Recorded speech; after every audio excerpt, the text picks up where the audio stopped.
अर्थात the route led through one of richest of India's agriculture area, रास्ता भारत का सबसे धनवान क्षेत्र किसान कृषि प्रधान क्षेत्र से गुजर रहा था। यह गंगा नदी के ऊपर का समतल भाग था और हजारों फीट समुद्र स्तर से ऊपर था, लेकिन उष्णीय था। गंगा पूर्णतया कीचड़ और बहाव के पानी से भरी हुई थी। इस ओवरफ्लो और उसके बहाव से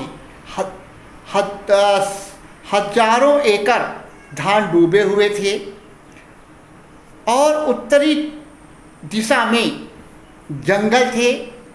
लगभग मानो के सिर कितना ऊपर उठे हुए थे और अनब्रोकन और न टूटने वाली पेड़ की लताएं फैली हुई थी। द होम ऑफ टाइगर, चीतों के, हाथियों के, अजगरों के और सांपों के घर बन गए थे। प्रत्येक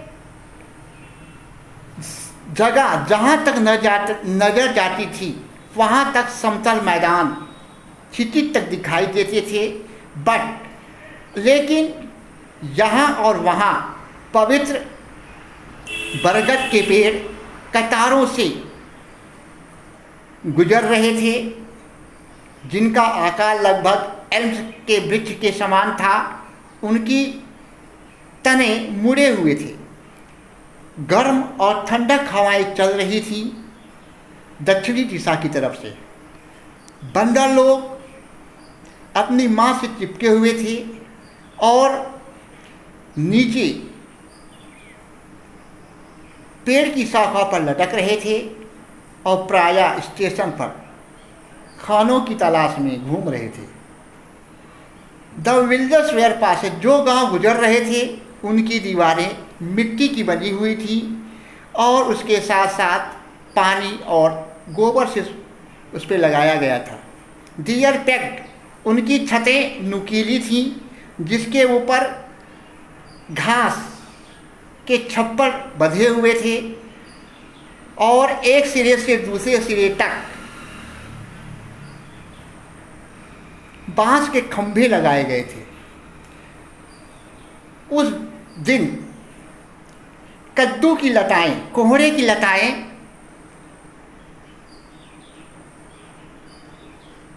विकसित हुई थी और उनके ऊपर झालर नुमा उस नीरस दीवालों पर लटक रहे थे। At one station, my routines of talking with the pupil was interrupted. As soon as I alighted, a group of young children gathered around me. They were selling baskets, hand-woven reed baskets, and simple designs and patterns. They held the basket high, shouting words I did not know, but conveying unmistakably their desire. अंततः एक ऐसा station आया कि जिससे लोगों से बात करने में मुझे व्यवधान उत्पन्न हो गया। जितनी जल्दी हो सका मैं उतरा और मेरे चारों तरफ बच्चों ने मुझे घेर लिया।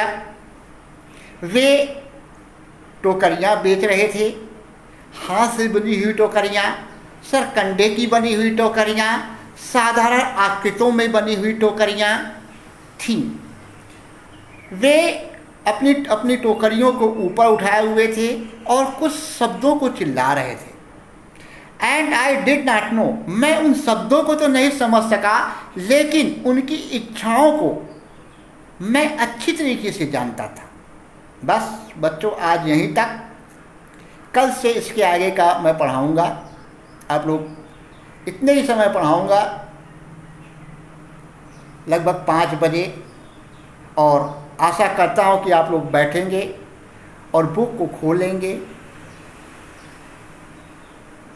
और फिर आगे जब चैप्टर ख़त्म हो जाएगा पूरा तो मैं इसका एक्सप्लेनेशन दूंगा।